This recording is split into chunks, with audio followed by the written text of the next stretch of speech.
Kita sungguh sangat bersyukur buat kesempatan yang kembali Tuhan berikan kepada setiap kita untuk kita boleh beribadah dan menikmati kebenaran secara khusus dalam sesi seminar ini. Dan dalam bulan ini kita akan membahas satu topik yang tentunya menarik dan menantang setiap kita, bukan hanya sekedar mau mendengarkan saja, tapi benar-benar serius menggumuli hal ini. Karena ini adalah sebuah tantangan yang tentunya harus kita hadapi dan tidak mudah dihadapi. Karena ini berkenaan dengan bagaimana kita bertarung dalam kehidupan keseharian kita dan bagaimana kita melihat tantangan zaman yang semakin mengerikan. Dan ini bukan sesuatu yang main-main. Kita berhadapan dengan spirit dunia yang mengancam kita, bahkan orang-orang percaya. Karena sesi ini saya akan secara spesifik mengalamatkan kebenaran ini kepada setiap kita, orang-orang percaya, orang-orang Kristen. Kita harus membuka mata kita bahwa kita memang tidak tinggal di dunia yang baik-baik saja. Kita tidak sedang tinggal di dunia yang tidak baik-baik saja. Dan bukan hanya tidak baik-baik saja, makin hari makin tidak baik. Dan sampai pada kedatangan Tuhan yang kali kedua, yang ada adalah kejahatan makin bertambah-tambah dan kasih kebanyakan orang semakin dingin. Tentunya itulah yang mengakibatkan kejahatan semakin bertambah-tambah, yaitu kasih yang semakin dingin. Di mana tidak ada kasih, bukan hanya tidak ada kebaikan, tetapi tidak ada kebenaran. Jadi kasih membawa setiap kita untuk bisa melakukan berbagai macam kebajikan dan kebaikan. Kasih menggerakkan kita untuk melihat Allah yang mengasihi setiap kita. Karena kita tahu kita semua bisa ada, bisa hidup, bisa kuat, bisa bertahan. Itu karena ada Yesus yang mengasihi setiap kita. Yang setuju katakan amin. Jadi tema kita adalah pudarnya kebenaran. Pudarnya kebenaran, ini tentu menjadi sebuah tanda tanya bagi setiap kita. Apa yang dimaksud dengan pudarnya kebenaran? Apakah kebenaran bisa menjadi pudar? Tentu tidak. Kebenaran itu sendiri tidak memudar. Di dalam kata-kata Nabi Yesaya, dalam Yesaya 40 ayat yang ke-8, rumput menjadi kering, bunga menjadi layu, tetapi firman Allah kita tetap untuk selama-lamanya. Senada dengan itu, Yesus menegaskan, langit dan bumi akan berlalu, tetapi perkataanku tidak akan berlalu. Matius 24 ayat 35. Jadi kita dapat menyimpulkan dari teks-teks ini bahwa kebenaran itu tidaklah memudar. Dalam buku Douglas, tentang pudarnya kebenaran, dia menyatakan bahwa sejumlah pendukung pertumbuhan gereja menasihatkan agar gereja mengurangi penekanan mereka atas kebenaran objektif dari doktrin Kristen. Karena orang-orang postmodern memiliki perhatian yang kecil untuk itu dan hanya tertarik dengan berbagai kebutuhan yang meresahkan yang mereka rasakan. Jadi pemudaran seperti ini jelas terlihat dalam berbagai jajak pendapat yang telah menunjukkan bahwa sejumlah besar orang yang mengaku sebagai kaum Injili ternyata tidak mempercayai kebenaran mutlak atau supremasi Kristus dan tidak lagi memiliki orientasi dan tidak lagi memiliki orientasi kerajaan di dalam kehidupan mereka. Studi baru-baru ini mengklaim bahwa lebih dari separuh kaum Injili setuju bahwa tujuan hidup adalah untuk menikmati dan mendapatkan pemenuhan diri. Ini seharusnya menjadi sebuah kengerian bagi setiap kita. Kita harus benar-benar memandang ini sebagai sebuah kengerian ketika kita menjadikan kenikmatan hidup, pemenuhan diri sebagai tujuan kita hidup. Paulus berkata dalam Filipi 1 ayat 21, bagiku hidup adalah Kristus dan mati adalah keuntungan. Bagi orang yang menyadari bahwa dia diselamatkan karena Kristus, dia pasti bukan hanya mempersembahkan hidupnya bagi Kristus, tapi menjadikan Kristus sebagai pusat dalam kehidupannya.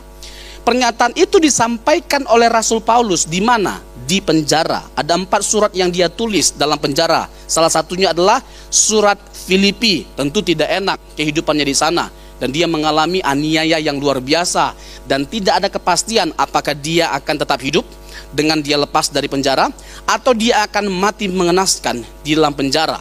Tetapi yang pasti, kengerian, penganiayaan yang dialami oleh Rasul Paulus dari dalam penjara tidak membuat motifnya untuk melayani Tuhan itu menjadi hilang. Tidak membuat dia menjadi lemah dan tak berdaya. Karena apa? Karena dia tahu bahwa Kristus adalah segala-galanya bagi dia. Karena Kristus adalah segala-galanya bagi Paulus, apapun dia pertaruhkan, bahkan nyawanya. Sehingga nggak heran Paulus berkata, hidup adalah Kristus, mati adalah keuntungan. Tidak ada keuntungan dalam hidup ini selain hidup bagi kemuliaan Kristus. Sekali lagi ya, tidak ada keuntungan dalam hidup ini selain kita hidup bagi kemuliaan Kristus. Orang yang hidup di dalam Kristuslah yang akan merasakan keuntungan di balik kematian. Nah, ini menjadi sesuatu yang sangat menarik, pudarnya kebenaran. Jadi setiap kita pengikut Kristus, setiap kita anak-anak Tuhan, yang kalau tidak dengan serius menggumuli iman percaya kita, yang kalau kita tidak serius berpegang teguh pada kebenaran, bertumbuh dalam kebenaran, maka kita akan digerus oleh spirit zaman, ilah zaman, oleh kuasa kegelapan, oleh iblis yang bertubi-tubi akan menyerang kita dengan berbagai macam hal yang menakutkan, yang mengerikan. Ada yang menarik tentunya dari pernyataan yang baru saja saya sampaikan tadi, bahwa di zaman postmodern ini orang menganggap bahwa tidak ada lagi kebenaran yang objektif, bahkan itu merambat ke gereja, di mana ya gereja dianggap tidak lagi perlu atau menjadi penting menyampaikan kebenaran yang objektif, kebenaran yang mutlak. Saya mau tanya dulu, kebenaran itu mutlak atau tidak? Kebenaran itu harus kita pandang sebagai sesuatu yang mutlak. Kalau tidak mutlak, ngapain kita percayai? Ngapain kita anggap itu sebagai sebuah kebenaran? Kita meyakini sesuatu karena kita menganggap itu adalah mutlak. Jadi kebenaran itu tidak bisa tidak mutlak. Kebenaran itu haruslah mutlak. Dan bagi kita, tidak ada kebenaran yang lebih mutlak sifatnya selain Yesus Kristus. Karena segala-galanya dari Dia. Segala-galanya dari Dia. Karena segala-galanya dari Dia, maka segala-galanya dari hidup kita adalah tentang Dia. Amin. Amin. Ya kan? Ini boleh suasananya rada gelap begini, tapi kita jangan jadi kayak gelap auranya. Amin. Jadi seram gitu loh. Ya kan? Amin. Ya, jadi kebenaran itu haruslah mutlak sifatnya, dan tidak peduli ada serangan, ada tuduhan, ada kritikan dari manapun, termasuk dari dalam. Gereja tidak boleh berhenti menyuarakan yang namanya kebenaran, dan doktrin adalah di dalamnya. Kenapa ada begitu banyak ajaran sesat berjamur? Kenapa ada begitu banyak kesesatan? Nah, ada yang pernah mengatakan demikian, bahwa doktrin itu tidak menyelamatkan. Wow, keren ya. Bahasanya sih keren. Yang paling penting itu adalah moral baik. Tetapi kekristenan tidak dibangun di atas dasar moral baik, tapi di atas Yesus Kristus yang baik. Amin. Bukan dibangun pada moral yang baik, tapi pada Yesus Kristus yang baik. Kalau ternyata dibangun pada moral yang baik, Yesus yang baik itu nggak perlu datang ke dunia ini. Tetapi karena moral yang baik ya tidak bisa menyelamatkan setiap kita, seberapa baik pun kita, maka Yesus yang baik itu datang ke dunia ini. Dan esensi dari kedatangannya, yang pertama itu bukan mengubah kita yang jahat jadi baik, tapi mengubah setiap kita yang harusnya binasa, yang harusnya mati menjadi hidup. Which is, ya kan anak Jaksel ya kan, anak Jaksel. Which is, hanya Yesus yang bisa melakukan hal itu, nggak ada yang lain. Literally,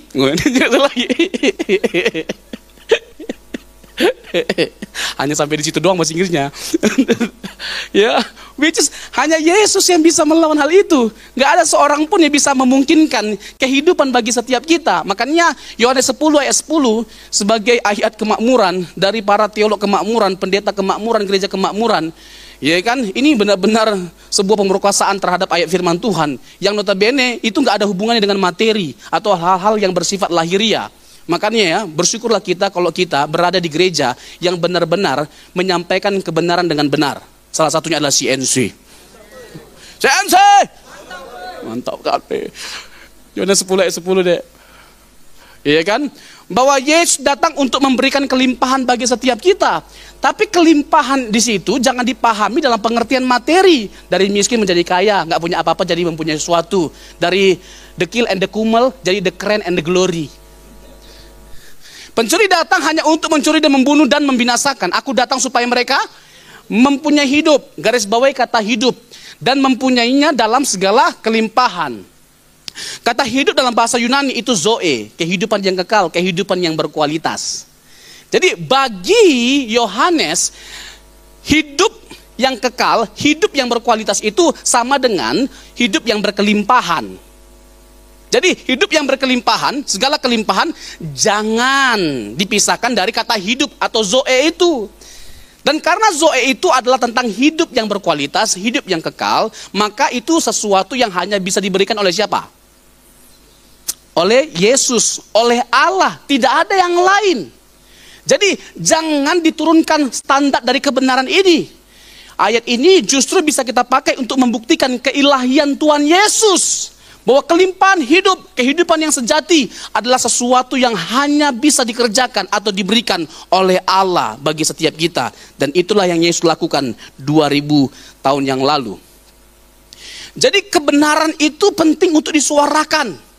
Doktrin itu harus disuarakan, digemakan. Supaya apa? Supaya kita nggak terpapar oleh ajaran sesat. Karena makin berjamur. Bukan hanya zaman sekarang, dari dulu. Dan yang namanya ajaran sesat harus dengan serius ditangani. Sama seperti penyakit yang serius, harus serius ditangani sebelum pada akhirnya membunuh dan membinasakan. Atau kita meninggoy. Iya kan? Jadi nggak bisa kita biarkan orang yang sakit serius di rumahnya. Kita harus berbuat sesuatu untuk dia supaya dia selamat, supaya nyawanya selamat. Sama seperti ajaran sesat. Nggak bisa kita biarkan dia terpapar dengan ajaran sesat. Karena kita tahu ajaran sesat itu bukan hanya membuat kita menyimpang, tapi binasa. Halo? Ada nggak bahaya nyata kalau kita tersesat? Yesus sendiri memberikan peringatan supaya kita waspada terhadap ajaran sesat. Coba Matius 24 ayat 3. Matius pasal yang ke-24 ayat yang ketiga. Ketika Yesus duduk di atas bukit Zaitun, datanglah murid-muridnya kepadanya untuk bercakap-cakap sendirian dengan dia. Kata mereka, katakanlah kepada kami bila manakah itu akan terjadi dan apakah tanda kedatanganmu dan tanda kesudahan dunia. Next, ayat 4. Jawab Yesus kepada mereka apa? Waspadalah supaya jangan ada orang yang menyesatkan kamu. Jadi Tuhan memperingatkan setiap kita untuk berjaga-jaga, untuk waspada. Kenapa Tuhan mengingatkan kita untuk waspada? Kalau ternyata ajaran sesat itu nggak berbahaya. Bahkan ajaran sesat itu sekali lagi bisa membawa kita bukan hanya pada kesesatan, tapi kebinasaan. Sehingga Tuhan menegaskan hal ini. Lalu coba Matius pasal 18 ayat yang ke-7. Ini juga adalah sebuah peringatan yang Tuhan Yesus berikan.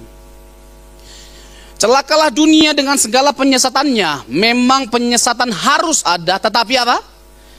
Celakalah orang yang mengadakannya. Lebih celaka orang yang mengajarkannya daripada orang yang mendengarkannya. Nah, kalau kita nggak belajar doktrin, doktrin itu artinya ajaran yang benar. Bagaimana kita tahu sesuatu itu benar atau tidaknya? Jadi doktrin yang benar harus disuarakan, digemakan dari mimbar gereja. Nanti ada sesuatu yang menarik yang khusus saya sampaikan terkait dengan tugas gereja. Gereja yang sejati itu seperti apa, dan panggilan gereja yang harus ia penuhi dengan mutlak, tidak boleh tidak itu apa. Jadi pemudaran itu telah nyata dan dalam berbagai macam bentuk, dan di setiap zaman itu selalu ada. Pemudaran kebenaran merupakan kondisi budaya di mana ide tentang kebenaran yang mutlak, objektif, dan universal dipandang tidak bisa lagi dipercayai, dihina secara terang-terangan, atau bahkan tidak lagi dianggap serius. Ini bukan main-main loh, Bapak Ibu Saudara yang terkasih. Seharusnya tidak ada yang lebih kita perkarakan, tidak ada yang lebih serius kita perkarakan dalam hidup ini selain kehidupan beriman. Nggak ada hal yang lebih kita pergumulkan, kita perjuangkan, kita perkarakan dalam hidup ini selain kebenaran. Kenapa? Karena memang kebenaran adalah sesuatu yang Tuhan berikan untuk membebaskan kita, memerdekakan kita. Kalau bahasa Paulus dalam Roma 1 ayat 16 dan 17, Injil itu bukan hanya membawa kekuatan, tapi Injil itu sendiri adalah kekuatan Allah. Artinya, kalau kita mau kuat, kalau kita mau diubahkan, kalau kita mau berkemenangan, hidupilah Injil. Jadi Injil itu adalah sesuatu yang dahsyat, sesuatu yang luar biasa, yang tampaknya kita nggak mungkin bisa kuat dalam menjalani kehidupan kita. Kita melihat ya bagaimana kekristenan itu digempur habis-habisan dari sejak awal kekristenan. Seharusnya terbukalah mata kita. Kita harus membuka mata kita lebar-lebar dan memandang dan memperkarakan kebenaran yang benar itu seperti apa. Belum lama ini, ya kan, ada tokoh dari India yang di India sendiri ditolak gitu loh, teolog, ya dari India, ya. Bapak Ibu ngerti kan yang saya maksud ya, ya. Jadi saya bingung juga dengan Indonesia ini gitu loh, dilarang untuk menista agama, tapi dibiarkan secara publik satu tokoh ini untuk menista kekristenan secara belak-belakan. Seperti yang pernah saya bilang, ya kan. Kalau kita yang menyerang mereka namanya penistaan agama. Kalau mereka nyerang kita itu namanya dakwah. Betapa tidak adilnya, aneh benar. Tapi begini, saya rasa tidak ada yang salah dengan kita menjawab tantangan atau kritikannya. Karena ini berkaitan dengan orang Kristen yang bergumul dengan apa yang dia tegaskan. Orang Kristen tidak sedikit gitu loh, bergumul gitu loh dengan serangan demi serangan, kritikan demi kritikan itu. Injil sudah dipalsukan, Allah kita 3 bukan 1. Lalu Parakletos katanya Roh Kudus itu adalah Mr. M. Ya, nggak ada yang salah dengan kita bahas ini, karena ini kan kita menjawab tantangan, kritikan, tuduhan, serangan. Yang notabene gini loh, yang namanya hermeneutika, menafsir Alkitab itu ada caranya. Ya, kita yang sekolah teologi ya, atau mengecap dunia pendidikan formal atau informal bisa mengerti gitu loh, bahwa menafsir Alkitab itu nggak boleh sembarangan. Minimal nih yang sederhana nih ya, jangan lepaskan teks dari konteks. Zakir Naik, saya sampai sebut namanya nih, ya kan. Zakir Naik itu ya keseringan, dan saya jujur aja nih ya, beliau itu nggak pintar, asli nggak pintar. Dia hanya menguasai banyak ayat dan dengan mudahnya gitu loh melafalkan semua ayat-ayat yang dia hafal. Nah ini juga memalukan bagi setiap kita orang Kristen, ya kan. Orang lain aja bisa hafal banyak ayat kita, masa kita enggak? Ya kan, setan aja mencoba Tuhan Yesus dengan apa? Dengan ayat yang kita tahu dari lahir sampai mati cuma Kejadian 1 ayat 1. Tapi CNC tidak lah ya kan.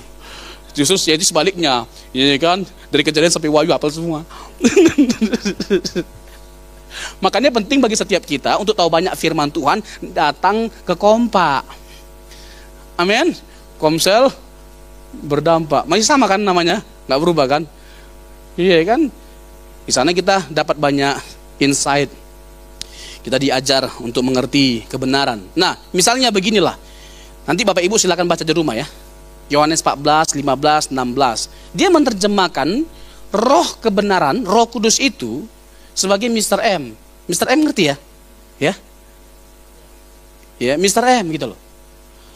Dia memahami itu adalah Mr. M. Nah, sekarang begini, dengan mudahnya kita bantah. Itu bukan sesuatu yang sulit. Ya, jangan kita grogi gitu loh menjawab tantangan dia. Kecil ya. Hah? Dia kira kayak dia udah paling pintar dan kita bodoh kali kayaknya. Sampai kita nggak mampu jawab. Kecil. Terus kemarin ada perdebatan. Coba tunjukkan manuskripnya. Tahu nggak manuskripnya dia sebut apa? Hah? KJV, King James Version.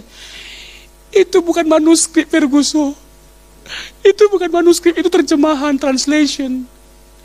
Ya, Vatikanus, Sinaiticus, ya, Papyrus. Itu manuskrip P24, P46. Nah, saya nggak perlu panjang lebar di sini, nanti Bapak Ibu pusing. Tapi intinya yang mau saya tegaskan adalah dia ngaco, dia nggak tahu apa-apa. Coba manuskrip ditanya, mana manuskripnya? KJV, coba KJV. Kalau saya di situ yang bertanya, habis saya bantai. Tapi habis itu saya yang dibantai. Iya kan? Nah, saya tunjukkan sekarang ya, dengan mudahnya bahwa itu nggak mungkin Mr. M, itu udah pasti Roh Kudus. Ini benar-benar telak gitu loh. Yang saya akan sampaikan ini adalah sesuatu yang sangat kuat dan sangat jelas. Nggak mungkin roh penolong itu adalah Mr. M, itu pasti Roh Kudus. Misalnya coba buka Yohanes pasal 14 dulu, 14, 25, 26. Yohanes 14 ayat 25. Semuanya itu kukatakan kepadamu selagi aku apa? Berada bersama-sama dengan kamu. Next, ayat 26. Tetapi penghibur, yaitu Roh Kudus yang akan diutus oleh Bapa dalam nama siapa? Dalam nama Dialah yang akan mengajarkan segala sesuatu kepadamu dan akan mengingatkan kamu akan semua yang telah kukatakan kepadamu. Yang telah kukatakan kepadamu. Sekarang Yohanes 15 ayat 26. 14, 15, 16 itu ya, pasal 14, 15, 16 dari Injil Yohanes. Itu spesifik bicara tentang Roh Kudus, pribadi Roh Kudus dan karyanya. Jikalau penghibur yang akan apa? Coba sama-sama kita baca. Jikalau penghibur yang akan kuutus dari siapa? Dari Bapa datang, yaitu Roh kebenaran yang keluar dari Bapa. Ia akan bersaksi tentang siapa? Tentang Yesus. Nah, kalau mereka meyakini bahwa nabi, ya, atau siapapun itu gitu loh, rasulnya Allah, itu berasal dari Allah. Semuanya itu udah pasti berasal dari Allah. Dari ayat ini kita dapat mengetahui ya, bahwa ternyata yang Roh kebenaran itu yang dianggap Mr. M, diutus oleh siapa? Diutus oleh siapa? Yang akan kuutus, diutus oleh siapa? Yesus. Berarti Yesus adalah kok rasul ya? Mereka meyakini bahwa rasul, nabi, atau semua hamba-hamba Allah itu berasal dari Allah, berasal dari Allah, ya, ya kan? Coba simak baik-baik kata-kata saya, berasal dari Allah.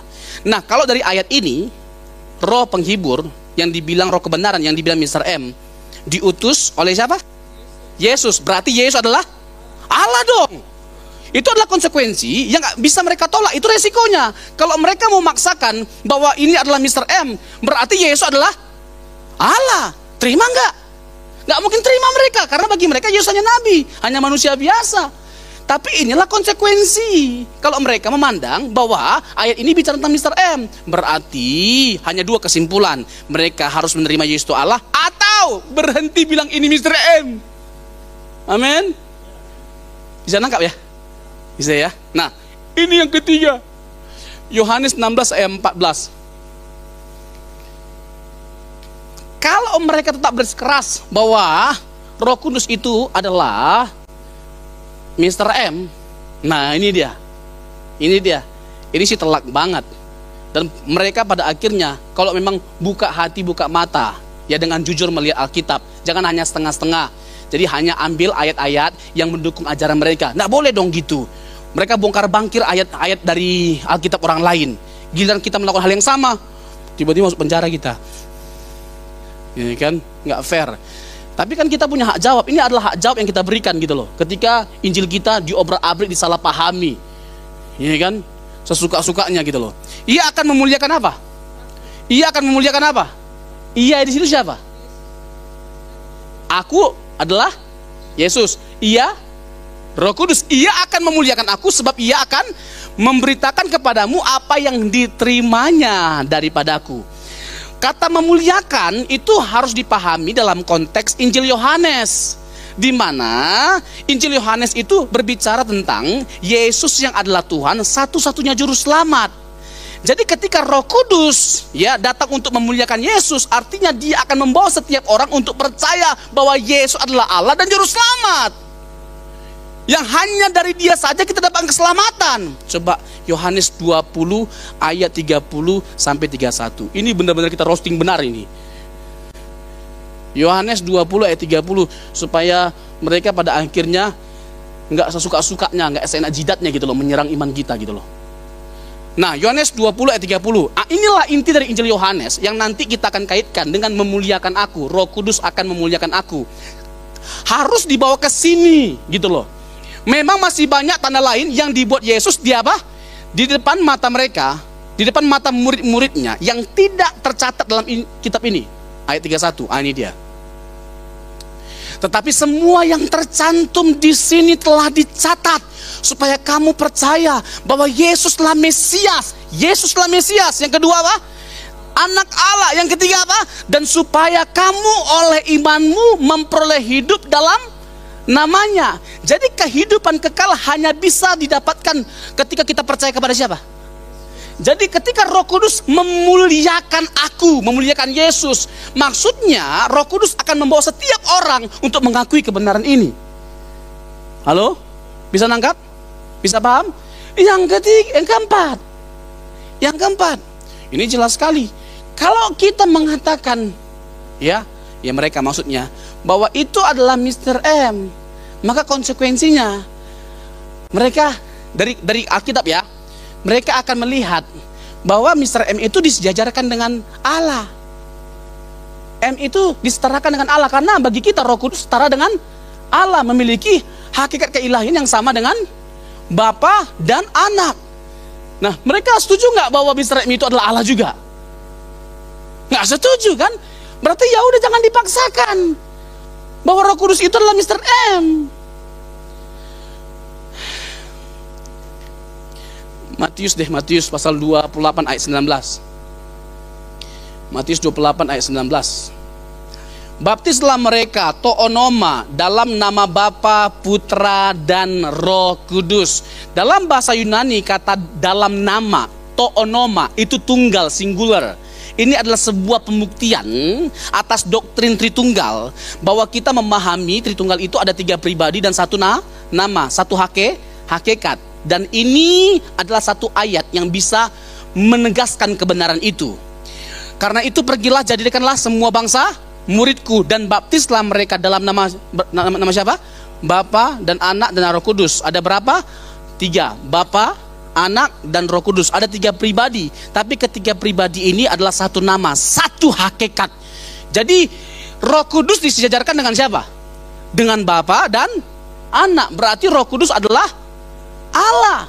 Nah, terus kalau kita melihat Kejadian 1 ayat 2, coba. Kejadian 1 ayat 2. Ternyata dalam penciptaan Roh Kudus terlibat aktif untuk menciptakan gitu loh. Nah, pertanyaannya, apakah Mr. M ikut menciptakan? Halo? Lahir aja belum, Ferguson. Itu saya bilang boleh bodoh tapi jangan sempurna. Sempurna kali bodohnya. Bumi belum berbentuk dan apa? Kosong. Gelap gulita menutupi samudera raya, dan Roh Allah melayang-layang di atas permukaan air.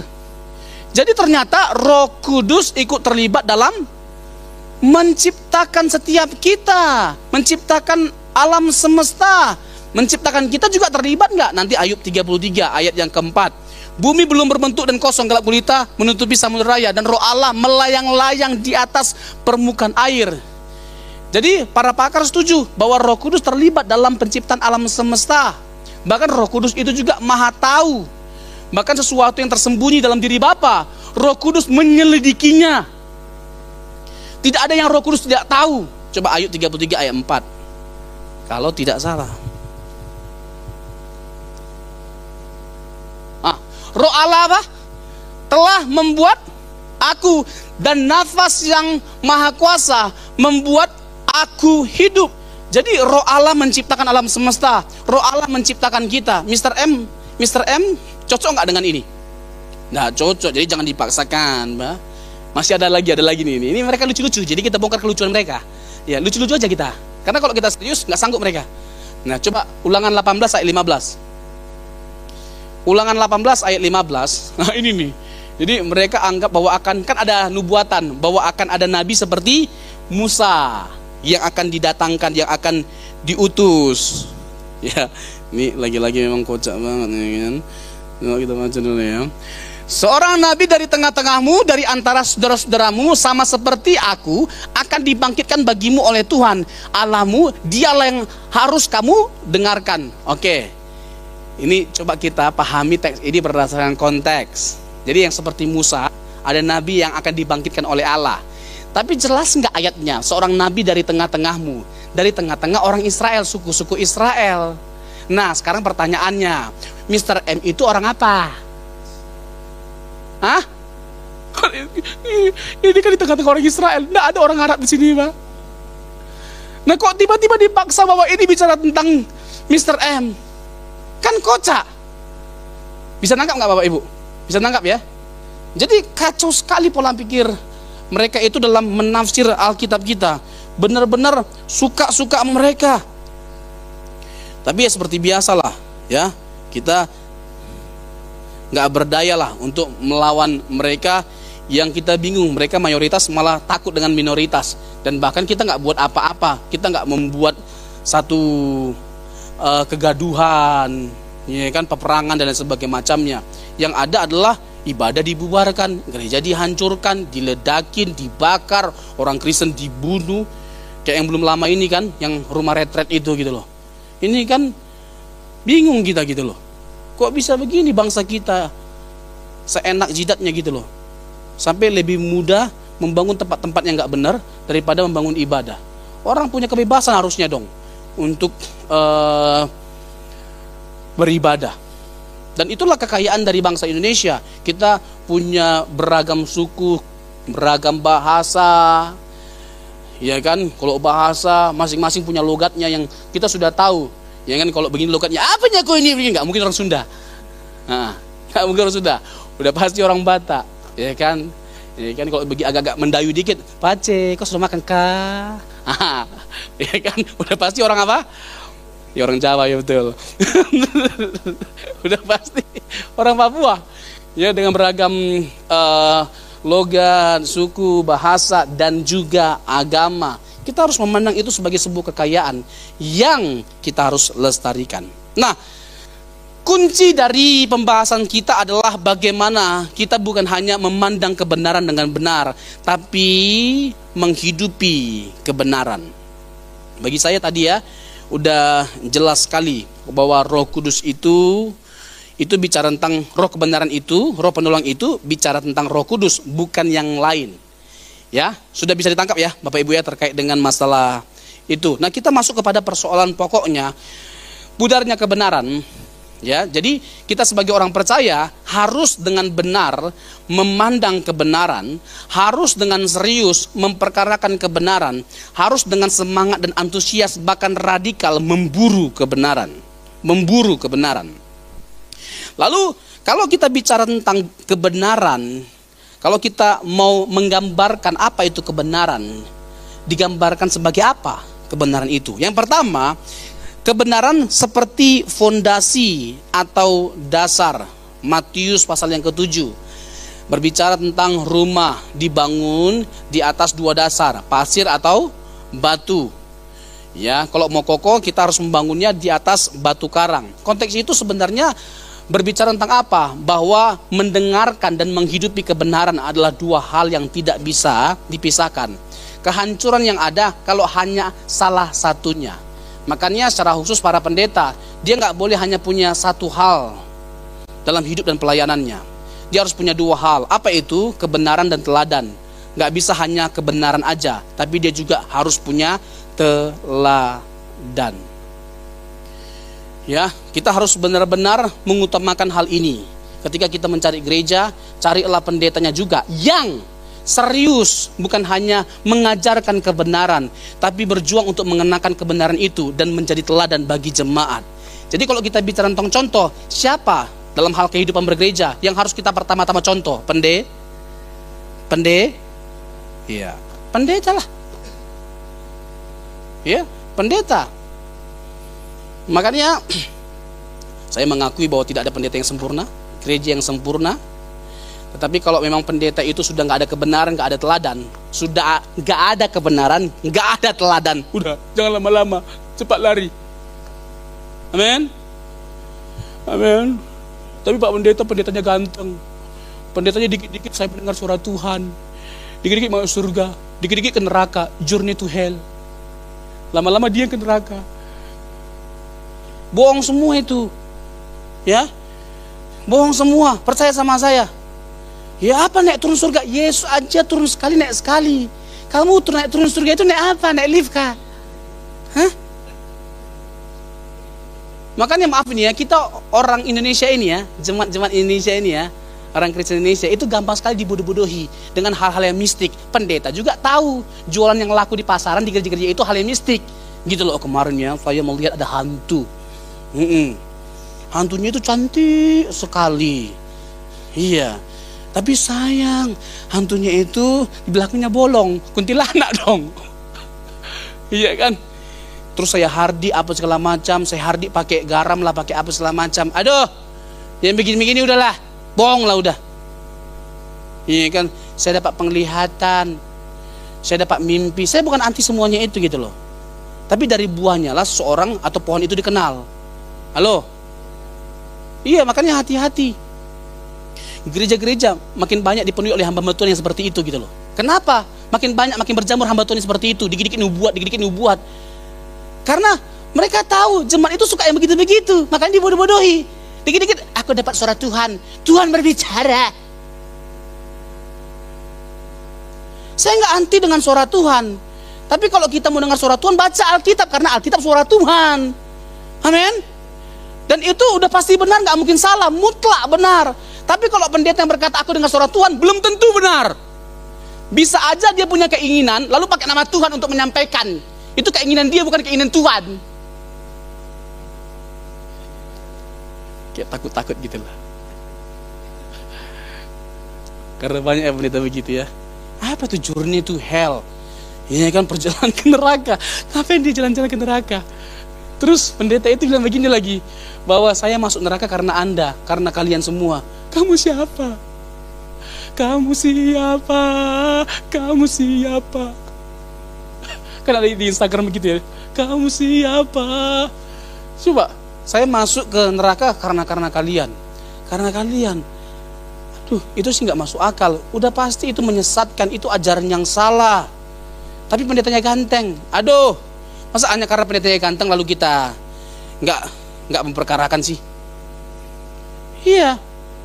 Terus belum lama dia bilang begini, bahwa dia kan lagi banyak bangun gereja itu di mana-mana. Bangun gereja di mana-mana, bahkan dia bangun gereja yang ada gereja cuma 5 meter jaraknya, cuma 5 meter. Coba dia ngomong etika misalnya, ngomong etika di mana etikanya gitu loh. Dia bangun di samping gereja yang besar, lalu dia bangun gereja yang besar supaya apa? Supaya jemaat yang besar itu, gereja yang besar itu pindah ke gerejanya. Lalu dia dituding di mana-mana penyedot jemaat orang. Ya kan, merebut jemaat orang. Oh, terus pembelaan dia apa? Kami bukan merebut jemaat orang, tapi jemaatmu yang mencuri rumput di gereja kami. Karena rumput di gereja kami lebih bergizi. Ini ya, pendeta itu sebenarnya paling jago ngeles memang. Tapi ya dari situ kita juga belajar bahwa itu pendeta udah pasti nggak benar. Nggak benar. Emang hanya kamu yang punya firman Tuhan. Emang hanya kamu yang menyampaikan kebenaran yang bergizi. Gitu loh. Dia ngomong pengampunan jago sekali. Tapi dia sama mertuanya berantem. Sampai akhirnya buat sinode baru. Nggak ada pemulihan. Coba ngomong pengampunan sama mertua berantem. Nggak masuk akal ini. Makanya itulah yang harus sebenarnya direnungkan dengan dalam oleh seorang pengkhotbah. Bahwa dia bukan hanya sekedar bagaimana menguasai semua kebenaran, bagaimana memasukkan semua doktrin atau kebenaran itu dalam pikirannya, tapi bagaimana hidupnya berbicara tentang kebenaran. Sehingga dia bukan hanya orang yang tajam dalam berdiskusi tapi tumpul dalam bertindak. Untuk apa? NATO, no action, talk only. Jadi pertama-tama we have to learn about the gospel and we have to live the gospel, and then what? We have to share. We have to share the gospel. Ya kan, hanya berhenti di sini, selanjutnya agak susah memang. Kita harus mempelajarinya, lalu kita harus menghidupinya, lalu membagikannya. Jangan dibalik-balik, dipelajari, dihidupi, dan dibagikan. Kalau kita nggak pelajari dan hidupi, apa yang mau kita bagikan? Jadi bagikanlah sesuatu yang kita pelajari dan kita hidupi. Jadi kebenaran itu ibarat fondasi atau dasar. Dasar dari kehidupan kita sebagai orang percaya adalah Kristus. Kalau bukan Kristus yang menjadi dasar dan bahkan pusat dari kehidupan kita, maka itulah yang menjadi masalah yang sesungguhnya. Menarik untuk kita perhatikan ya. Masalah terbesar orang percaya adalah ketika dia abai terhadap kebenaran. Semua orang punya dan bisa punya masalah dalam keluarga, dalam pekerjaan, dalam hal bisnis, dalam hal ekonomi, dalam pendidikan. Semua orang punya masalah. Tapi bagi kita orang percaya, seharusnya itu bukan masalah utama. Masalah utama dan terbesar bagi kita orang percaya adalah ketika kita abai terhadap kebenaran. Ya, ketika kita abai terhadap kebenaran, ketika kita tidak mempercakapkan kebenaran, ketika kita tidak mewariskan spirit yang benar terhadap anak-anak. Suatu kali saya pernah khotbah dan saya mengatakan demikian. Kalau kita bicara warisan dalam konteks kekristenan, itu bukan harta, bukan harta dunia, bukan uang, bukan rumah. Meskipun kalau orang tua punya, nggak ada yang salah dengan mewariskan kepada anak-anaknya. Tetapi warisan yang utama adalah spirit takut akan Tuhan, spirit mencintai Tuhan, mengasihi Tuhan. Itu yang harus diwariskan kepada anak dan istri. Amin. Iya. Yang saya lihat nggak sedikit orang Kristen bencinya bukan main terhadap saudaranya, terhadap keluarganya, bahkan membunuh keluarganya hanya karena harta warisan. Saling membunuh hanya karena masalah harta warisan. Ini kan ilah zaman. Ini kan kegilaan. Ini kan spirit dunia yang memandang tadi apa? Kenikmatan sebagai tujuan dari kehidupan. Inilah yang terjadi kalau bukan Injil yang mendrive kehidupan kita. Ini sesuatu yang mengerikan. Jadi bagaimana orang tua kalau dia ingin anaknya baik, dia harus menjadi baik, mewariskan spirit yang baik terhadapnya. Kalau orang tua mau benar-benar anaknya cinta Tuhan, takut akan Tuhan, orang tuanya dulu yang takut akan Tuhan, cinta Tuhan. Amin. Kalau orang tuanya malas-malas ke gereja, lalu dia mengharapkan anaknya rajin ke gereja, bagaimana abad ceritanya? Jadi kita harus benar-benar menjadi pribadi yang takut akan Tuhan, dan wariskanlah spirit ini kepada anak-anak. Jadi masalah terbesar seharusnya yang kita pandang sebagai orang percaya adalah ketika kita abai terhadap kebenaran. Kalau kita tidak mempercakapkan kebenaran dalam ruang diskusi keluarga, cobalah dibiasakan ya, ada diskusi tentang kebenaran, tentang Injil. Ya. Dan kita tahu dalam Injil itu yang tekankan cuma dua, kasih dan kebenaran. Dan tidak ada yang lebih tinggi nilainya daripada mempercakapkan kasih dan kebenaran. Dan sungguh itulah yang Tuhan inginkan dari setiap kita ketika kita menggali Injil. Ada hal yang menarik untuk menjadi perenungan dari setiap kita. Kalau kita bicara keindahan, keindahan itu bernama apa? Kasih.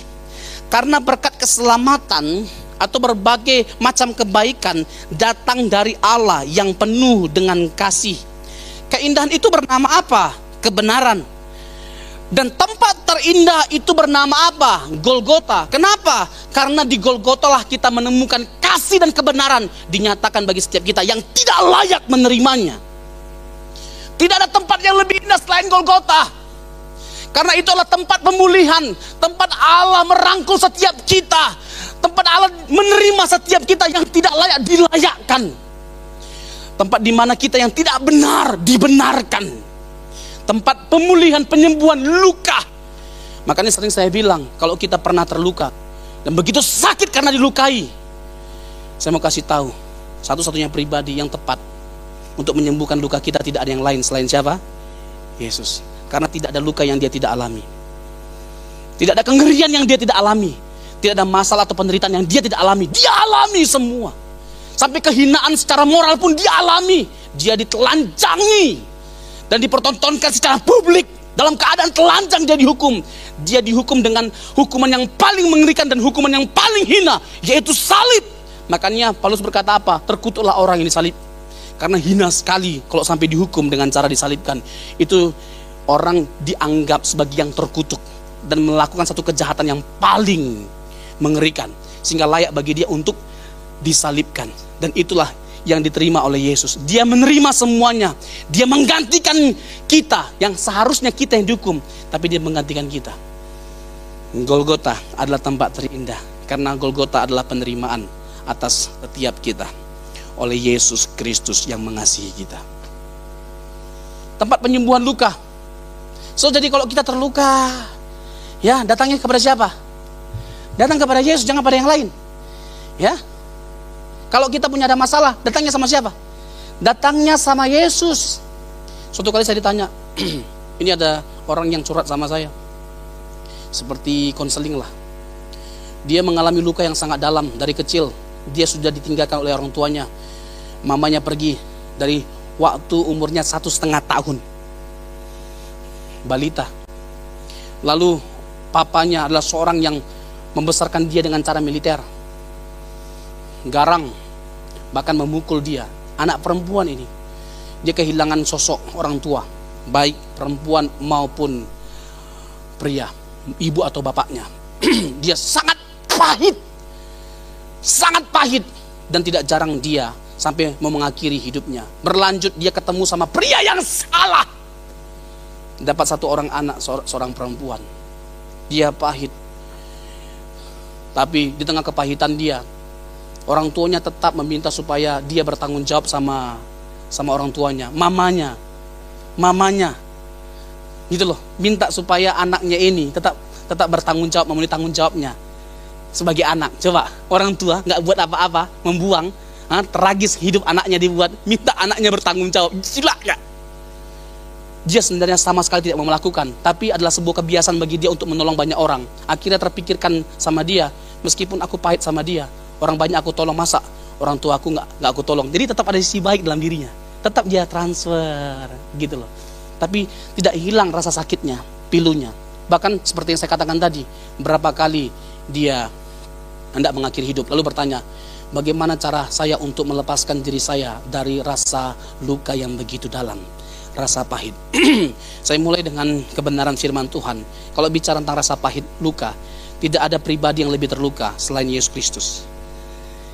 Kalau kita bicara tentang tidak fair, emangnya fair untuk Yesus dihukum?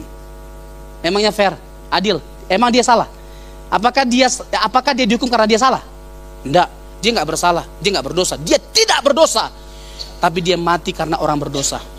Dan kematian itu adalah kematian yang menghidupkan, membawa kebaikan terbesar bagi setiap kita. Jadi Yesus adalah pribadi yang bisa menyembuhkan lukamu.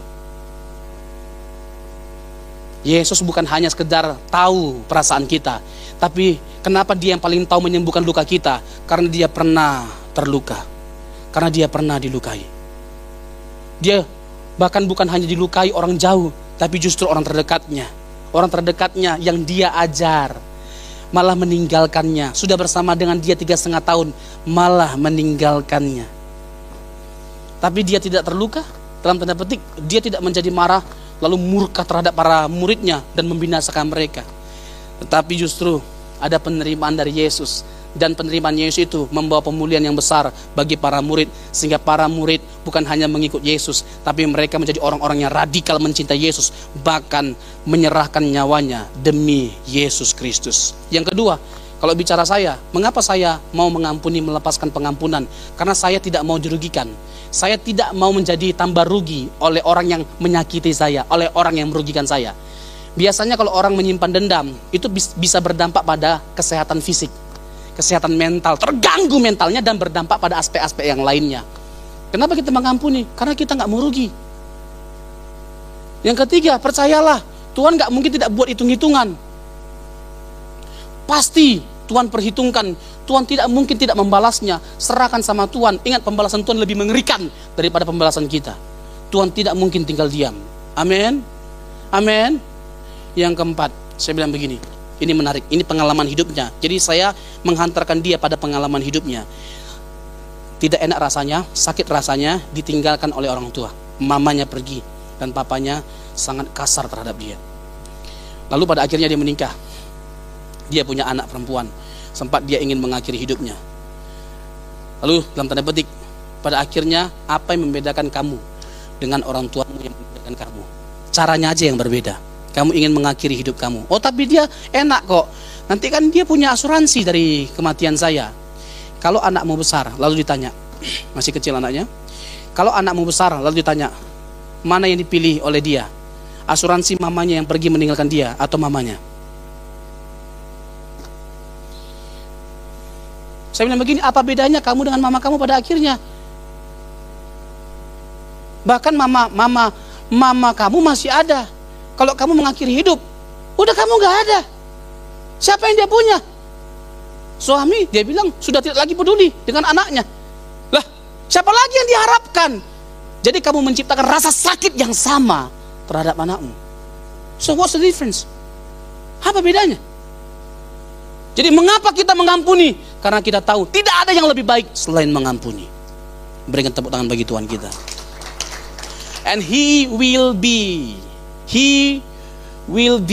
ya, Dia akan selalu menjadi alasan terbaik bagi setiap kita dalam kita menjawab dan menghadapi setiap penderitaan, tantangan, masalah hidup, dan bahkan rasa sakit hati. Semua luka ditanggung oleh Tuhan Yesus. Jadi kebenaran sebagai dasar. Yang kedua, kebenaran sebagai senjata. Kebenaran sebagai senjata. Senjata diperuntukkan sebagai alat perang. Bapak Ibu, hidup bertuhan itu nggak gampang. Hidup bertuhan itu nggak gampang. Tantangan dan masalah hidup kita itu banyak. Tetapi orang yang kuat akan teruji lewat berbagai peristiwa yang ia hadapi. Peristiwa demi peristiwa yang Tuhan izinkan terjadi dalam kehidupan kita harus kita pandang sebagai alat pendewasaan Tuhan terhadap kita, membentuk kita menjadi bejana yang indah. Tuhan izinkan semua hal yang tidak menyenangkan untuk menciptakan satu kehidupan yang sesuai dengan kehendak Tuhan. Tapi mudah nggak? Tidak mudah. Sakit nggak? Sakit. Tapi di tengah rasa sakit itu kita bertahan. Kenapa kita bertahan? Karena kita punya iman dan pengharapan pada Yesus, bahwa Dia mampu menjadikan segala sesuatu yang buruk menjadi indah. Yang setuju katakan amin. Yesus adalah alasan untuk kita percaya bahwa sesuatu yang buruk bisa menjadi indah. Disalibkan adalah sesuatu yang buruk, tetapi lewat Yesus yang tersalib ada keindahan, ada kemenangan, ada keselamatan, ada kebaikan terbesar yang kita rasakan dan kita alami. Semua manusia di dunia ini alami. Itu karena ada pribadi yang merasakan rasa sakit. Jadi izinkan Tuhan mengerjakan sesuatu yang baik lewat berbagai macam peristiwa yang tidak mengenakkan, yang tidak menyenangkan, atau yang menyakitkan bagi setiap kita. Di dalam Kristus kita menjadi lebih dari pemenang. Bukan berarti tanpa pertandingan atau pertempuran, namun di dalam dan bersama dengan Yesus yang telah menang itu, kita akan memenangkan setiap pertandingan dan pertempuran.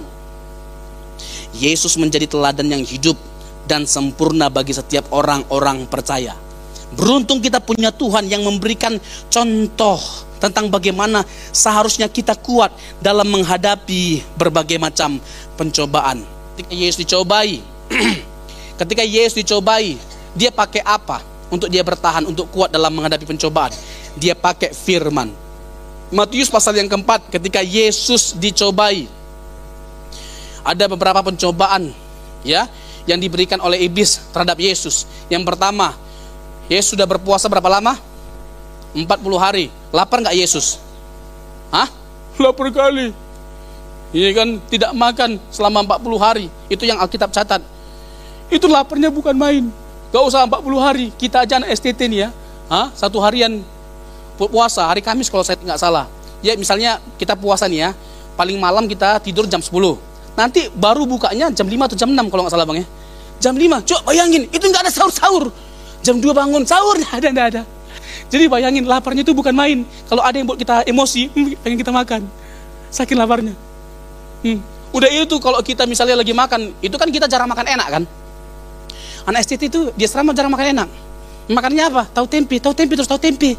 Sampai kita buat lagu tahu tempe tidak berubah. Tahu tempe terus. Iya kan? Jadi ternyata bukan hanya daging yang bisa bikin darah tinggi. Iya, tahu tempe juga. Karena tahu tempe tiap hari dari darah tinggi kita. Iya kan? Belum lagi kalau puasa itu, ini bikin kita emosi banget. Kalau puasa itu kita makan yang enak, iya kan? Ada ayam, ada sayur asam, tetap ada tahu tempe. Nah, kalau doa itu biasanya kakak tingkat yang berdoa dan panjang kali doanya. Ketika saya jadi korban baru saya ngerti kenapa panjang. Rupanya waktu berdoa ada yang bergerilya ambil ayam. Coba bayangin. Kakak tingkat kalau tanya mana ayam saya, pura-pura kayak nabi, kayak malaikat mukanya. Saya nggak tahu. Coba bayangin. Iya kan, banyak tuyul di situ. Ya. Itu makanya selanjutnya di STT itu ya, anak asrama ya, yang tinggal di asrama itu tahu yang namanya istilah doa perlindungan. Jadi ketika lagi makan, ya kan, makanan dilindungi. Saya bukan hanya saya lindungi pakai tangan, ayam saya kena dagu saya. Iya kan, apa tadi yang saya bahas ya? Kok jadi ke STT?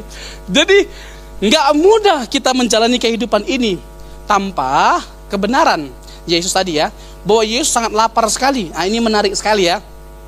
Setan mencobai Tuhan Yesus dengan menggunakan apa? Firman. Lalu Tuhan Yesus menjawabnya dengan menggunakan apa? Firman. Kalau Yesus menghajar setan, menaklukkan tantangan atau pencobaan dengan menggunakan kuasa keilahiannya, bisa nggak Yesus jadi teladan bagi setiap kita? Bisa nggak kita menang pada akhirnya? Bisa nggak dia jadi teladan bagi kita dalam menghadapi pencobaan? Nggak bisa. Tapi kita nggak punya alasan untuk tidak menang dalam menghadapi pencobaan. Karena apa? Karena Yesus menang melawan pencobaan dengan menggunakan kuasa firman.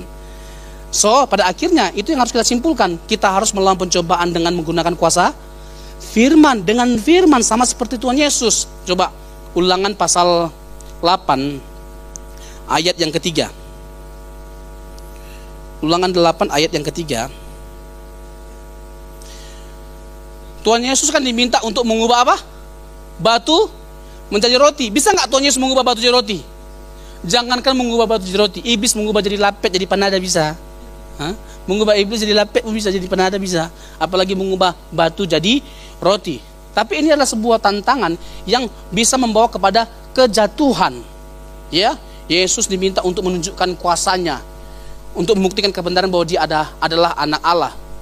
Gak perlu ada pembuktian apa-apa sama setan. Yesus itu ya memang Allah. Yesus itu adalah anak Allah. Nah, coba Yesus jawab apa terhadap pencobaan itu? Jadi ia merendahkan hatimu, membiarkan engkau lapar, dan memberi engkau makan mana yang tidak kau kenal, dan yang juga tidak dikenal oleh nenek moyangmu, untuk membuat engkau mengerti bahwa apa?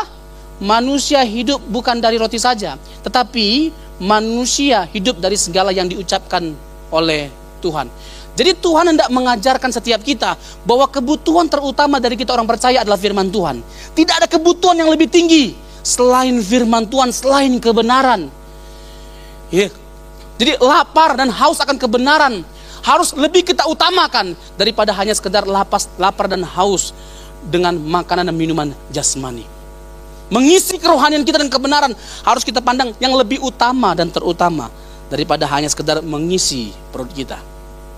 Ini kan, kalau lihat perut saya udah terlihat lah ya. Saya lebih mengutamakan apa? Ya, tega sekali Bapak Ibu jasmani gitu ya. Ya kan, kerohanian saya lebih gemuk daripada perut saya. Pembelaan ya. Jadi Yesus dicobai, dia menggunakan Ulangan 8 ayat 3. Nah, setan kan cerdik.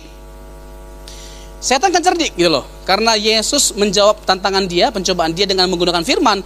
Lalu dia pakai firman Tuhan. Mazmur 119 ayat 11 dan 12. Ada tertulis bahwa kalau kau menjatuhkan dirimu, kan dibawa ke bubungan bait Allah. Kalau kau jatuhkan dirimu, nanti ada malaikat yang diutus untuk menatang. Lalu Yesus jawab dengan menggunakan apa? Firman. Ulangan 6 ayat 16. Ulangan 6 ayat 16 dikatakan demikian. Janganlah kamu mencobai Tuhan Allahmu seperti kamu mencobai dia di masa. Ini adalah ayat ya yang dipakai oleh Tuhan Yesus untuk melawan, untuk menghajar, menghantam pencobaan dari si iblis. Janganlah kamu mencobai Tuhan Allahmu seperti kamu mencobai dia di masa. Kita nggak bisa mencobai Tuhan Dan di masa atau Meriba, pengalaman apa yang kita bisa ingat dari Israel? Mereka mencobai Tuhan karena mereka haus. Mereka menjadi marah karena mereka haus. Tapi Tuhan Yesus ya terbukti bahwa dia teruji dan setia, tetap taat kepada Allah. Ulangan 6-8 itu bicara tentang apa? Ulangan 6-8 itu bicara tentang apa? Musa yang mengarahkan umat Israel untuk setia dan taat kepada Allah. Dan mereka gagal, tetapi Yesus menang dan berhasil dengan sempurna. Lalu yang terakhir, diangkatlah Tuhan Yesus ke gunung yang tinggi, lalu menawarkan kemegahan dunia, keindahan dunia kepada Yesus kalau Yesus mau menyembah dia. Lalu Yesus menjawabnya dengan apa? Dengan firman. Ulangan 6 ayat 13. Ulangan 6 ayat 13. Apa yang kita ingat dari konteks ini? Teks ini mengenangkan apa yang dinyatakan Musa kepada orang-orang Israel ketika mereka mulai tertarik pada penyembahan terhadap dewa-dewi asing. Musa mengingatkan mereka untuk tetap setia menyembah Allah dan tidak menyembah dewa-dewi asing. Jadi kalau kita lagi ada masalah, jangan tertarik terhadap sesuatu yang tidak berkenan kepada Allah untuk menyelesaikan masalah kita. Datang dan larilah kepada Tuhan. Kalaupun kita mau lari, lari kepada Yesus, lari kepada Allah. Jangan seperti bangsa Israel yang lari kepada Allah-Allah lain, dewa-dewi lain, berhala lain, menciptakan sesuatu yang bukan Allah pada diri mereka, yang notabene tidak bisa berbuat apa-apa atas masalah mereka. Jadi apa jawaban Tuhan Yesus? Engkau harus takut akan Tuhan Allahmu. Kepada Dia haruslah engkau beribadah, dan demi namanya haruslah engkau bersumpah. Bapak Ibu, tidak ada rasa yang lebih tinggi nilainya yang diinginkan Tuhan dari diri kita selain rasa takut akan Dia. Nah, keren ya. Keren. Tahu kenapa keren? Karena saya yang buat ya. Tidak ada rasa yang lebih tinggi dan lebih nikmat ya, yang lebih besar nilainya yang Allah ingin untuk kita hidupi selain rasa takut akan Allah, rasa takut akan Tuhan. Tuhan ingin kita mengembangkan rasa takut akan Tuhan itu dalam diri kita. Kenapa? Karena memang Dia adalah segala-galanya. Dia Maha Kuasa, Dia yang berdaulat, segala-galanya bergantung sama Dia. Kalau segala-galanya bergantung sama Dia, maka dalam segalanya kita harus bergantung sama Tuhan. Ya, jadi firman Tuhan itu adalah dasar atau fondasi. Firman Tuhan itu atau kebenaran itu adalah senjata. Lalu yang terakhir, kebenaran itu adalah penggubah. Jadi Tuhan pakai firman Tuhan untuk mengubahkan setiap kita.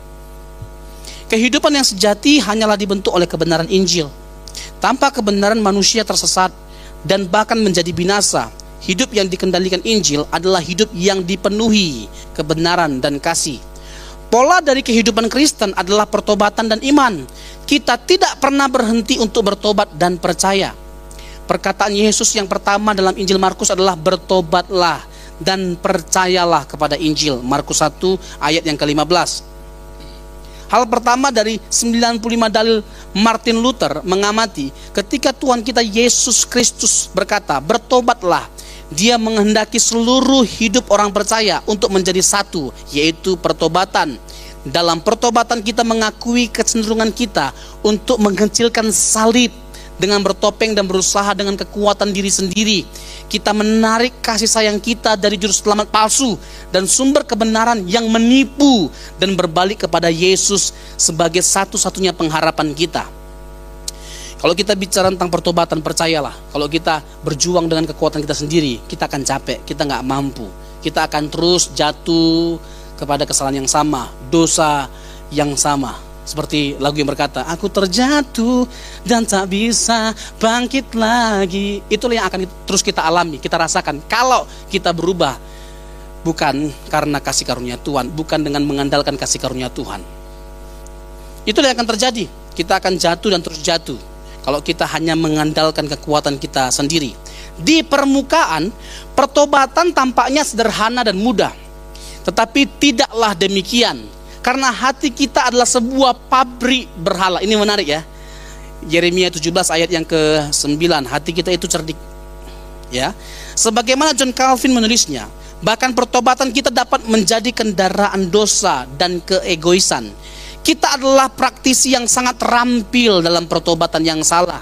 Salah satu kebutuhan terbesar dalam kehidupan orang kehidupan yang berpusat pada Injil adalah memahami pertobatan secara akurat dan alkitabiah.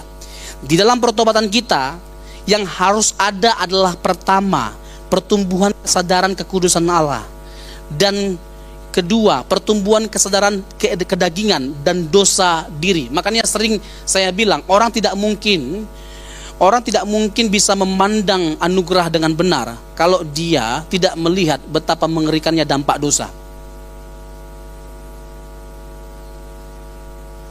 Kalau orang tidak melihat dan menyadari betapa mengerikannya kuasa dosa dan dampaknya, dia nggak mungkin bisa menghargai pemberian Tuhan atau kasih karunia Tuhan. Jadi anugerah Tuhan, kasih karunia Kristus hanya bisa kita hargai, hanya dengan sungguh-sungguh pada akhirnya kita hidupi kalau kita melihat bahwa kita adalah orang-orang yang tidak terselamatkan oleh karena dosa. Jadi kita adalah praktisi yang sangat terampil dalam pertobatan yang salah. Salah satu kebutuhan terbesar dalam kehidupan yang berpusat pada Injil adalah memahami pertobatan secara akurat dan alkitabiah. Di dalam pertobatan, sekali lagi, ini menarik sekali. Yang pertama adalah pertumbuhan kesadaran kekudusan Allah. Makin kita hidup dalam kekudusan Allah dengan kekuatan kasih karunia-Nya, dan makin kita memandang betapa mengerikannya kehidupan yang berdosa itu. Dan kalau kita kembali hidup di dalamnya, yang ada adalah kebinasaan. Injil menolong kita untuk bertumbuh. Injil menolong kita untuk bertumbuh dalam pengenalan akan karya Yesus yang tersalib. Ya, dalam Yesus yang tersalib kita menemukan keindahan, kita menemukan kemuliaan yang dunia menolaknya, mencemoohnya. Seperti apa kata Alkitab dalam 1 Korintus pasal yang pertama ayat 18 sampai 23. Bagi dunia, pemberitaan tentang salib adalah sebuah kebodohan, tapi tidak bagi setiap kita yang akan diselamatkan. Justru keselamatan dihadirkan melewati atau lewat sesuatu yang dipandang hina oleh dunia, yaitu Yesus yang tersalib. Dan tahukah setiap kita bahwa Yesus yang tersaliblah yang menjadi inti pesan dari Rasul Paulus, 1 Korintus 2 ayat 2, yang sebab aku telah memutuskan untuk tidak mengetahui apa-apa di antara kamu selain Yesus yang tersalib. Jadi kita melihat suatu solusi yang Yesus berikan untuk suatu perubahan dalam hidup kita. Jawabannya mungkin mengejutkan setiap kita. Coba Yohanes 6 ayat 28 sampai 29. Ini bagi saya adalah sesuatu yang menarik, dan saya akan mengakhirinya dengan case ini. Yohanes 6 ayat 28 dan 29. Jadi kalau dalam konteks kekristenan kita bertanya bagaimana cara kita berubah. Ini adalah solusi yang ditawarkan oleh Tuhan Yesus yang sulit sekali kita terima. Sulit sekali kita terima. Tapi inilah kekristenan, inilah Injil. Jadi kalau kita bicara tentang perubahan yang benar, yang sejati, justru hanya dimungkinkan dengan cara yang seperti ini. Lalu kata mereka kepadanya, apakah yang harus kami perbuat supaya kami mengerjakan pekerjaan yang dikehendaki Allah? Selanjutnya, jawab Yesus kepada mereka, inilah pekerjaan yang dikehendaki Allah, yaitu hendaklah kamu percaya kepada Dia yang telah diutus oleh Allah. Perhatikan, menarik sekali jawaban Tuhan Yesus. Mengapa justru Dia mengalamatkan kita untuk berubah dengan cara percaya kepada Allah? Karena yang namanya perubahan hidup kita, yang namanya keselamatan itu adalah sesuatu yang hanya bisa diberikan atau dikerjakan oleh Allah. Bagian kita adalah mempercayai Dia yang bisa mengubahkan kehidupan kita. That's it. Itulah kekristenan. Dia berikan penebusan bagi setiap kita. Dia berikan juru selamat, yaitu Yesus. Dia berikan Injilnya. Dia berikan Roh Kudusnya. Jadi Allah telah menyediakan berbagai macam fasilitas untuk kita mengalami yang namanya perubahan atau keselamatan. Bagian kita adalah apa? Percaya.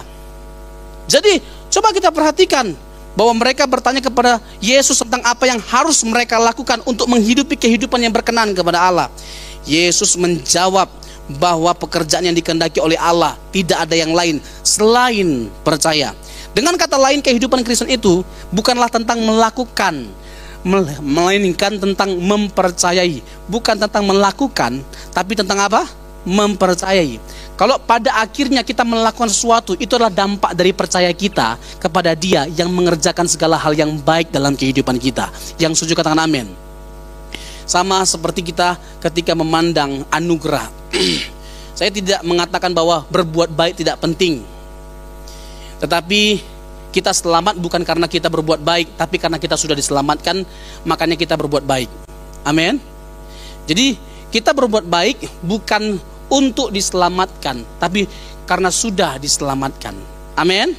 Itu dua hal yang berbeda. Ya, terkesan mungkin agak tipis perbedaannya, tapi tajam pada ujungnya.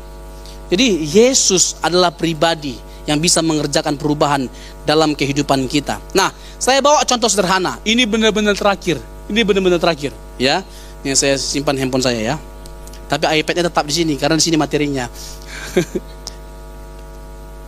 Kalau kita bicara tentang perubahan, ya, Bapak Ibu, saya bawa kasus mengenai berhala. Kalau kita bicara tentang berhala, jangan hanya berpikir seperti konteks zaman dulu atau dalam konteks PL, ya.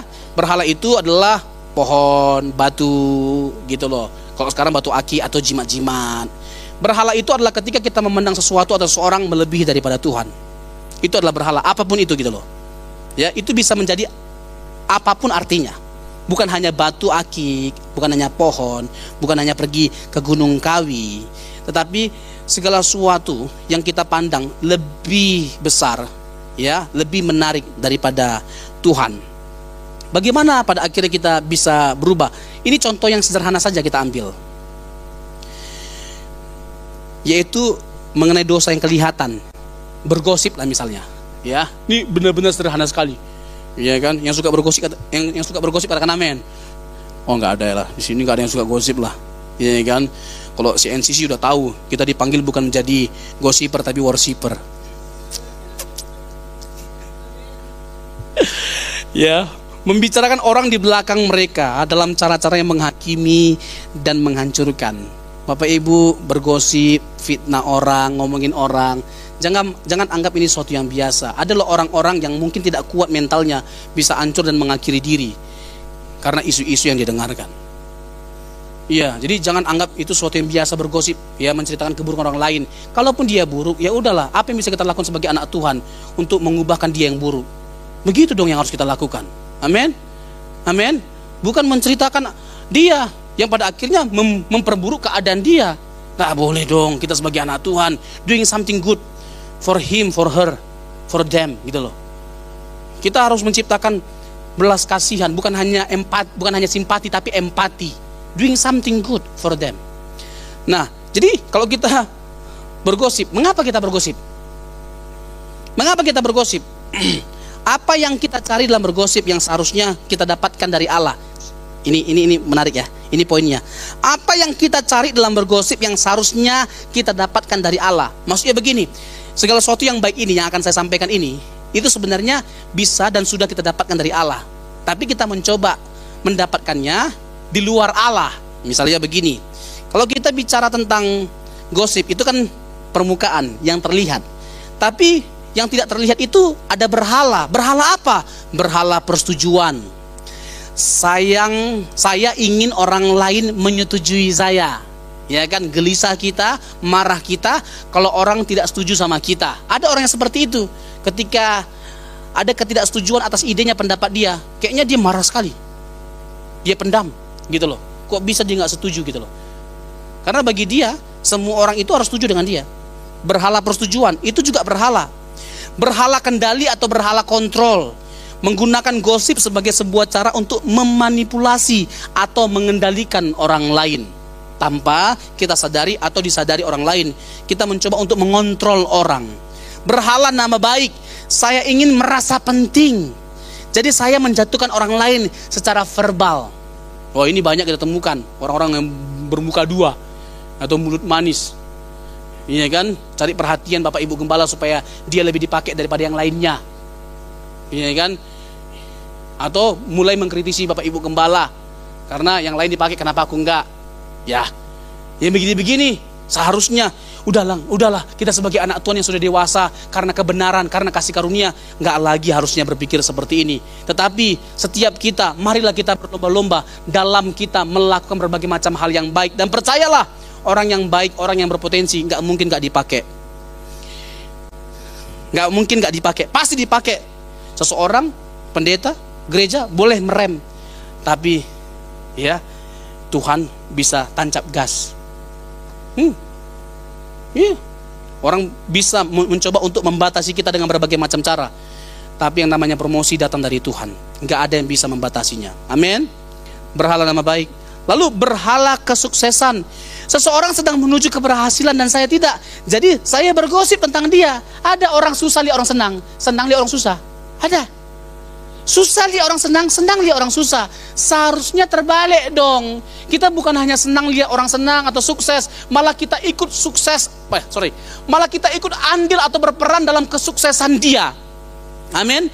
Dan ketika dia sukses, bahkan lebih sukses daripada kita, ikut kita bahagia. Dan itu seharusnya kita pandang sebagai sebuah kebahagiaan. Ini saya bukan bermaksud untuk memuji Bapak Gembala, tapi spirit ini ada dalam dirinya sejak saya bersama dengan beliau dari awal-awal. Tapi saya nggak bisa ngomong panjang lebar mengenai hal yang seperti ini karena ujung-ujungnya nangis. Iya, jadi kan saya tahu betul ya, waktu saya dari semester awal sudah dipanggil lah ya khotbah, termasuk ke Jakarta. Tapi beliau bisa dengan legowo, ya saya ungkapkan aja ya. Padahal saya ini udah tinggal di gerejanya, di rumahnya, terus dibiayai. Tapi demi kemajuan saya, dan dia melihat potensi dalam diri saya, dan beliau bahkan menegaskan kalau lu bisa lebih sukses daripada gua, Son, gua justru senang. Dan gua akan turut melakukan sesuatu untuk kesuksesanmu. Itu luar biasa. Itu hebat. Itu hebat. Di mana lagi dapat kita temukan gembala yang seperti ini? Salah satunya adalah di CNC. Amin. Iya kan? Gimana kalau beliau kaya raya? Iya kan? Ya kita nggak tahu ya kan. Jangan-jangan kalau kaya raya nggak sebaik ini. jadi Tuhan belum buat kaya.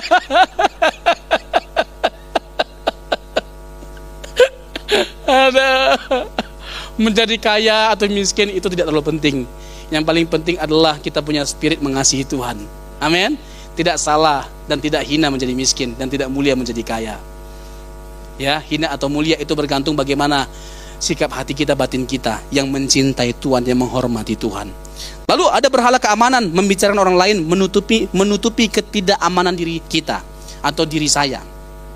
Berhala kenikmatan, orang lain sedang menikmati hidup dan saya tidak, jadi saya menyerang dia. Nah, ini kan gila. Kalau orang keluar negeri, ya kan bisa kemana-mana keluar negeri, ya udah biar aja lah, ngapain kita omongin?